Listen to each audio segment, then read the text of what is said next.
नमस्कार साथियों, बात करने वाले हैं मार्केट की बात करें तो अभी अभी जो खबरें आती हुई दिखाई दे रही है कि मार्केट ने सारे रिकॉर्ड तोड़ दिए हैं। जिस प्रकार की तेज़ी आज भारतीय बाज़ारों में हुई है, आप देख सकते हैं कि निचले लेवलों से जिस प्रकार की रिकवरी हुई, 25,433 का नया ऑल टाइम हाई लगता हुआ बाजार में दिखाई दिया है। पूरा बाजार ही पलट गया है। सेंसेक्स ले लीजिए, मिड कैप ले लीजिए, सब में नए ऑल टाइम हाई आज ही लगते हुए दिखाई दे रहे हैं। कल का बाजार कुछ अलग था, आज का बाजार कुछ अलग था। सभी तरीके से देखें तो कल जिस प्रकार की नेगेटिविटी बाज़ारों में बन रही थी, सभी का अनुमान था कि बाज़ारों में बहुत ज़बरदस्त गिरावट आएगी। लेकिन मैं आपको पहले से बता रहा हूं कि भारतीय बाज़ारों की जो ग्रोथ स्टोरी है काफ़ी ज़बरदस्त है। जो स्ट्रेंथ है, जिस प्रकार के जीडीपी डेटा भारतीय बाज़ारों के अभी हैं, काफ़ी स्ट्रेंथ अभी बाज़ारों में बनी हुई है। इस तेज़ी के पीछे सबसे बड़ा कारण क्या था और आज का दिन किस प्रकार से अहम था, सभी चीज़ें जानेंगे। लेकिन उससे पहले यदि आप चैनल में नए हो तो चैनल को सब्सक्राइब कर लीजिए और वीडियो को लाइक ज़रूर कर दीजिए। आते हैं बड़ी खबरों कर। तो जो मंदी वाले हैं वो याद रखेंगे, ऐसी बर्बादी उनके ऊपर हुई है। क्योंकि कल जिस प्रकार से आपने देखा होगा कि 25,000, 25,100 और 25,200 पर जिस प्रकार की कॉल राइटिंग थी, करीब 3 करोड़ कॉल राइटर्स बैठे थे और बाजार सारे दिन कंसोलिडेशन करता रहा।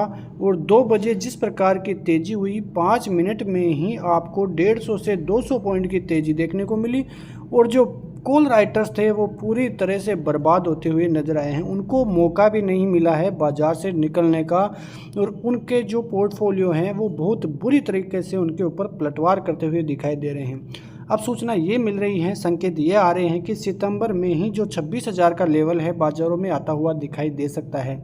जिस प्रकार की तेज़ी आज देखने को मिली है, ये लेवल नामुमकिन नहीं है और आने वाले दिनों में आपको 27,227 के लेवल भी आते हुए दिखाई दे जाएंगे। ये चीज़ आप गांठ बांध लीजिए। जो भी मैं आपको चीज़ें बताने वाला हूँ, सभी चीज़ें बहुत इंपॉर्टेंट रहेगी, तो वीडियो को पूरी तरह से देखना। सभी चीज़ें बहुत ही इंपॉर्टेंट रहने वाली हैं। यहाँ पे सबसे पहले आज की बाज़ार की चर्चा करें तो आज बाज़ार में जो सेंसेक्स है, करीब 83,000 का नया लेवल लगाता हुआ नजर आया है। करीब 1600 पॉइंट की तेज़ी एक बार देखने को मिल रही थी। वहीं जो निफ्टी है वो भी 25,400 का लेवल पार करता हुआ दिखाई दिया है। वॉल स्ट्रीट पर बढ़त के बाद आज फिर से भारतीय बाज़ारों में तगड़ी तेज़ी देखने को मिली। रिलायंस में जिस प्रकार से तेज़ी हुई, एचडीएफसी बैंक में जिस प्रकार से तेज़ी हुई, भारतीय एयरटेल में जिस प्रकार से तेज़ी हुई, सभी शेयर चमकते हुए दिखाई दिए बहुत ज़बरदस्त तरीके से और भारतीय बाज़ारों में रिवर्सल देखने को मिला। ठीक है, तो भारतीय बाज़ारों की यही खास बात है कि भारतीय बाज़ारों में कोई ना कोई शेयर भारतीय बाज़ारों को सहारा देता ही रहता है। जिस प्रकार से आपने देखा कि कुछ दिनों पहले जो निफ्टी आईटी था वो सहारा दे रहा था, उसके बाद आज रिलायंस, एचडीएफसी और भारतीय एयरटेल, इन तीनों शेयरों ने मिलकर ज़बरदस्त तरीके से तेज़ी दिखाई और भारतीय बाज़ारों को नए ऑल टाइम हाई पर वो लेकर गए। आज का एडवांस डिक्लाइन रेशियो आप देखोगे तो 1206 शेयर एडवांसेज में 609 शेयर आपको डिक्लाइन में दिख रहे थे। और जिस प्रकार की तेज़ी बैंक निफ्टी में भी देखने को मिल रही है, आप यहां पे देख सकते हैं निफ्टी 50 में सभी इंडेक्सेस पॉजिटिव में आज थे, जो कि एक रिकॉर्ड भी है। बैंक निफ्टी में भी करीब 11 शेयर पॉजिटिव थे, करीब 1 शेयर ही डिक्लाइन में आपको दिख रहा था। फिन सर्विसेज में आप देख लीजिए करीब 1.5% तक की तेज़ी, निफ्टी आईटी में 0.25% तक की तेज़ी, Nifty mid cap all time high लगाता हुआ नजर आया। निफ्टी आईटी भी अब ऑल टाइम हाई के लगभग ही है। निफ्टी बैंक में अब जल्द ही ऑल टाइम लगता हुआ दिखाई दे सकता है। ऐसे ही संकेत अब सारों इंडस्ट्रीज की तरफ से आते हुए दिखाई दे रहे हैं। तो क्यों ये ऐसी न्यूज़ें आ रही है, किस प्रकार से आ रही है, तो आप यहाँ पे देख लीजिए कि ये जो वरिष्ठ बैंकर है दीपक पारेख जी है, इनका ये कहना है कि भारतीय बाज़ारों की जो ग्रोथ स्टोरी है वो अब चालू हो गई है और ऐसा लग रहा है कि जो अमेरिकी कंपनियां हैं उनको भारतीय बाज़ारों में अब इन्वेस्टमेंट करना चाहिए, भारतीय कंपनियों में इन्वेस्टमेंट करना चाहिए। अब उड़ान भरने का समय है। भारतीय बाज़ारों ने उड़ान भर ली है। भारतीय अर्थव्यवस्था बहुत ज़बरदस्त तरीके से अभी होती हुई दिखाई दे रही है। उनका मानना है कि जो भी संकेत आ रहे हैं जीडीपी की दर से, वहाँ पे आपने देखा होगा कि पिछले 3 सालों से जिस प्रकार की तेज़ी हुई है, दोगुनी तेज़ी हो रही है। 6.5% से भी ज़्यादा की तेज़ी के साथ भारतीय बाज़ार दुनिया भर में सबसे ज़्यादा अव्वल है और ये ही लोगों को अवसर भी प्रदान करती है। तो इस प्रकार की खबरें आना भारतीय बाज़ारों के लिए काफ़ी अहम संकेत है। मैं आपको एक चीज़ पहले ही बता दूं, पहले भी मैंने आपको बताया था कि जिस तरह से पिछले 10 वर्षों में ग्लोबली इकोनॉमी है महज 35% से बढ़ी है। लेकिन इसी अवधि में भारत की इकोनॉमी में करीब 90% तक की बढ़ोतरी देखने को मिली है, जो कि एक चौंकाने वाला आंकड़ा है। मैंने आपको बताया था पहले भी कि भारतीय बाजारों की जो जीडीपी है वो करीब 7 के लगभग है, और ये वर्ल्ड में कोई भी देश नहीं है जहाँ पे इतनी तेज़ी से इकोनॉमी बढ़ती हुई दिखाई दे रही हो, और भारतीय बाजारों की ग्रोथ स्टोरी के पीछे भी यही कारण है, और ये रिकवरी जो आज की हुई है उसके पीछे भी यही कारण है। आज की बात करें, आज बहुत इम्पोर्टेंट डेटा आने वाला है, और वो रहेगा भारतीय बाज़ारों में इन्फ्लेशन का डेटा। कल जिस प्रकार से अमेरिकी बाज़ारों का डेटा आया था, अमेरिकी बाज़ारों में ज़बरदस्त गिरावट देखने को मिली, और जिस प्रकार से रिकवरी अमेरिकी बाज़ारों में आई, काफ़ी ज़बरदस्त रिकवरी थी। मैंने आपको पहले ही बोला था कि कल भारतीय बाज़ारों में अमेरिकी फ्यूचर्स की वजह से जो 200 पॉइंट की गिरावट थी, वो आज के दिन ये तेज़ी तो थी ही, साथ ही जो कल की गिरावट थी वो भी बाज़ार रिवर्सल करता हुआ दिखाई दिया है। तो आप भारत की ग्रोथ स्टोरी को देख सकते हैं कि किस प्रकार से भारत की ग्रोथ स्टोरी है और किस प्रकार से भारतीय बाज़ार काम करते हुए नजर आए हैं। यहाँ पे भारतीय बाज़ारों का जो इंडस्ट्रियल प्रोडक्शन का आंकड़ा है वो आने वाला है।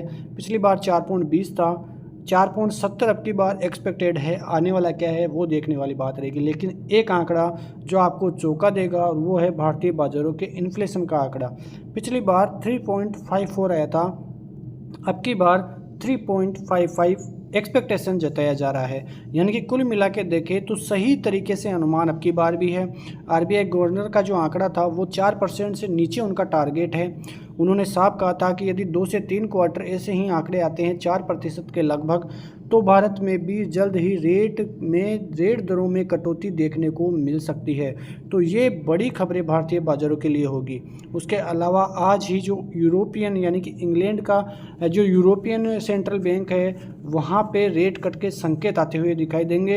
एक्सपेक्टेड जो है वो 4% तक के हैं, एक्चुअल में क्या आता है वो देखने वाली बात रहेगी, क्योंकि उनका मानना है कि जो 25 बेसिस पॉइंट है वो फिर से रेट कट कम हो सकती है। लेकिन ये जो आंकड़ा आ जाएगा अमेरिकी बाज़ारों के लिए वो भी काफ़ी अहम रहेगा। पिछली बार 2,27,000 के जॉबलेस क्लेम के आंकड़े थे, अब की बार थोड़े बढ़कर आ सकते हैं। पिछली बार थोड़े कम आए थे, अनुमान से अच्छे आए थे, लेकिन अब की बार थोड़े बहुत यहाँ से भी गलत संदेश निकलता हुआ नज़र आ रहा है। करीब 3,000 का जो जॉबलेस क्लेम का आंकड़ा है वो यहाँ से बढ़ता हुआ नज़र आने वाला है। तो इस प्रकार की खबरें आज के बाज़ार के लिए काफ़ी अहम रहेगी, जो कि काफ़ी अच्छा इम्पैक्ट कल बाज़ार को डाल सकते हैं।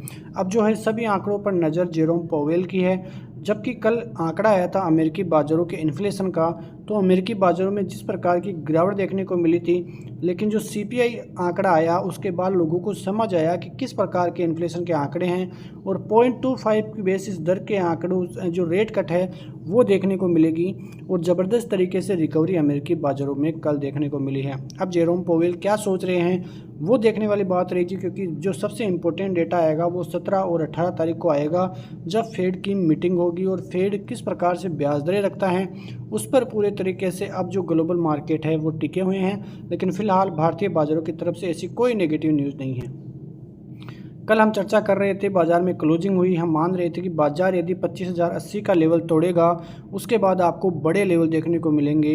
25,080 तक गया, उसके बाद बाज़ार 10 EMA के लगभग कामकाज करता हुआ नज़र आया। 970 के लेवल जो कि हम बता रहे थे आपको, उन लेवलों पे काम करता हुआ नज़र आया, और जो ब्रेकआउट आया 25,080 से 125, 190, 250, 320, 375 सभी के सभी टारगेट जो है आते हुए दिखाई दिए हैं। अब कल की क्या रणनीति रहेगी, कल के क्या लेवल्स रहेगी, तो आप देख सकते हैं कि जिस प्रकार से यहाँ पे बाज़ार ने कंसोलिडेशन किया है, आज के आज ही नया ऑल टाइम हाई लगता हुआ दिखाई दिया है। अब कल की बात करें कि कल बाज़ार में क्या हो सकता है, तो कल यदि बाज़ार 340 के लेवल तोड़ता है तो आपको 415, 475 के लेवल्स ऊपर की तरफ मिलते हुए दिखाई देंगे। नीचे की तरफ देखें तो जब तक बाज़ारों में 250 का लेवल टिका हुआ है, कोई बड़ी गिरावट अभी नहीं है, और जिस प्रकार की आज तेज़ी हुई है उससे अब लग रहा है कि जो सितंबर है वहाँ पर ही 26,000 का आंकड़ा भारतीय बाज़ार छूता हुआ दिखाई देगा। तो ये लेवल्स आपके लिए कल के लिए काफ़ी अच्छे तरीके से काम करते हुए दिखाई देंगे। आते हैं बैंक निफ्टी पे हमारी बात हुई थी कि बाज़ार यदि 51,320 के ऊपर नहीं जाता है तब तक बाज़ार नीचे ही रहेगा। बाज़ार कंसोलिडेशन में रहा, हमारे लेवलों के मुताबिक ही काम करता रहा, 20 EMA पे सपोर्ट लिया, और उसके बाद आप देखिए कि किस प्रकार की रैली आई है, वो सभी टारगेट्स आते हुए दिखाई दिए हैं। कल के लिए बात करें तो यहाँ पर यदि बाज़ार ऊपर के लेवलों पर 720 का लेवल पार करेगा तो 848, 953 और 52,076। 52,000 के ऊपर यदि टिकता है तो आपको एक नया जोन जो कि ऑल टाइम हाई के ऊपर लेकर जाएगा देखने को मिल सकता है। नीचे की तरफ सपोर्ट जोन की बात करें तो जो पहला सपोर्ट जोन रहेगा वो 620 का रहेगा, दूसरा 560 का, तीसरा 490 का। जब तक इनके ऊपर है बैंक निफ्टी में कोई बड़ी गिरावट आपको देखने को नहीं मिलेगी, क्योंकि बैंक निफ्टी का रिवर्सल काफ़ी अच्छा आया है। फिलहाल टोटल कुल मिला के देखें तो बाज़ारों के हालात काफ़ी अच्छे हैं। भारतीय बाज़ारों में ग्रोथ स्टोरी काम कर रही है। अर्थव्यवस्था भारतीय बाज़ारों की काफ़ी टॉफ है। तो आने वाले दिनों में भारतीय बाज़ारों में 27,227 ये लेवल आप नोट कर लीजिए, आने वाले दिनों में देखने को मिलेंगे। मिलते हैं नेक्स्ट वीडियो में, तब तक के लिए नमस्कार, जय हिंद, जय भारत, वंदे मातरम।